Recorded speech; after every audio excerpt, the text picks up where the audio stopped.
Phone নিয়েছো এই তারিকুল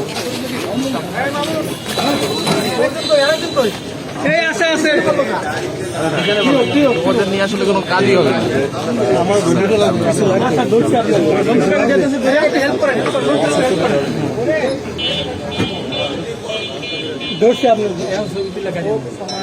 হ্যাঁ স্যার এদিকে তাকান, আপনারা উঠে যান আমি পিছনে সামনে আসছি।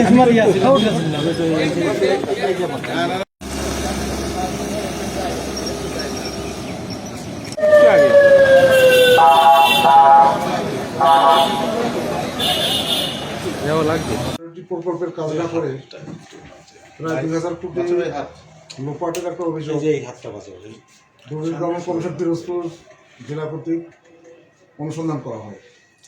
এই অভিযোগটা আমি নিজেই অনুসন্ধান করি। অনুসন্ধানকালে দেখা যায় যে 17টি প্রজেক্টের প্রায় 2000 কোটি টাকা লোপাট করা হয়েছে। তার মধ্যে আমরা অগ্রাধিকার ভিত্তিতে 8টি প্রকল্প নির্বাচন করি এবং মাঠ পর্যায়ে এই প্রকল্পের কাজের পরিমাপ প্রকল্প যাচাই করি। পরিমাপ এবং প্রকল্প যাচাই করে দেখা যায় যে 8টি প্রকল্পের প্রায় 400 স্কিমের কাজ না করে 1073 কোটি টাকা লোপাট করা হয়েছে। আমি এই লোপাট অভিযোগের সত্যতা পেয়ে আমি নিজেই বাদী হয়ে 8টি মামলা দায়ের করি এবং এই 8টি মামলায় 27 জনকে আসামিভুক্ত করা হয়। তদন্তকালে আরও অন্য কারো সংশ্লিষ্টতা পাওয়া গেলে আমরা তাদেরকেও আসামিভুক্ত করব এবং বাকি 9টি প্রকল্পের অনুসন্ধান চলমান আছে এবং এই অভিযোগের সত্যতা পেলে আমরা পরবর্তীতে আরও মামলা দায়ের করব।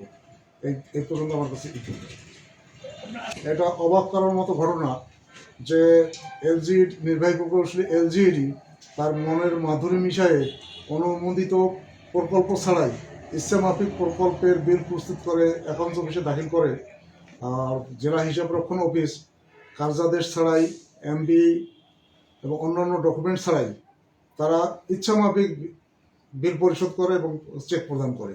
দেখা যায় যে কোনো কোনো ক্ষেত্রে অনুমোদিত প্রকল্পের অনুমোদিত বরাদ্দের তুলনায় 10 গুণ পর্যন্ত বিল পরিশোধ করা হয়েছে, যেটা অবাস্তব এবং কাল্পনিক। যার নামে 5 আসামিকে গ্রেপ্তার করেছি এবং অন্যান্য আসামিদের গ্রেপ্তারের চেষ্টা অব্যাহত আছে। মোট মামলা 8টা। কমন আসামি 3 জন আছেন। কে কে? প্রকৌশলী আব্দুল সাত্তার, সিনিয়র সহকারী প্রকৌশলী আরিফুল ইসলাম আর হিসাবরক্ষক একে মোজাম্মেল হক খান। তথ্য নেই, যারা দেশে আছেন তাদের গ্রেপ্তারের চেষ্টা অব্যাহত আছে। এটা তো ঠিকাদারদের অ্যাকাউন্টে চলে গেছে এবং তাদের মাধ্যমেই আত্মসাৎ ঘটনা ঘটেছে। এখানে হইল যে পিরোজপুর 2 আসনের সাবেক সংসদ সদস্য, তার 4 ভাইয়ের ওয়াইফ, এরাই মূলত ঠিকাদার এবং তাদের হিসাব অ্যাকাউন্টের মাধ্যমে এই টাকাটা লোপাট করা হয়েছে। আমরা রিমান্ডের জন্য আবেদন করব। তো চলছে, আমরা তো 17টা প্রকল্পের মধ্যে মাত্র 8টা প্রকল্পের কাজের মামলা করেছি, বাকি 9টা আছে এবং এই প্রকল্পের আরও অনেক স্কিমের কাজ আমরা মেজারমেন্ট করতে পারিনি। এরপর তদন্তকালে যাদের সংশ্লিষ্টতা পাওয়া যাবে আমরা সবাইকে এই মামলায় আসামিভুক্ত করব। অভিযোগের সঙ্গে এই আত্মসাৎ ঘটনার সঙ্গে লোপাটের সঙ্গে যাদেরই সংশ্লিষ্টতা পাওয়া যাবে আমরা তাদের সবাইকে আসামি, যাদের মামলা জাতীয় সংসদের সাবেক সংসদ সদস্য আছেন, জেলা উপজেলা পরিষদের চেয়ারম্যান আছেন, এরা তো আছে এবং এটা দ্বিতীয় ফেজে আমরা এই জড়িত করছি। এলজিইডির নির্বাহী প্রকৌশলের স্বাক্ষরিত বিল এবং স্বাক্ষর সঠিক কিনা এটা আমরা পরবর্তীতে যদি উনি অস্বীকার করেন আমরা ফরেনসিক করব। অভিযান পরিচালনা করেছি, এটা ঝালকাঠির কাঠালিয়া উপজেলায় এবং আমরা ওখান থেকে কিছু তথ্য পেয়েছি, অভিযোগের সত্যতা পেয়েছি, এটা নিয়ে আমরা কার্যক্রম পরিচালনা করছি। ইন সার্ভিস বর্তমান অ্যাকাউন্টস অফিসার।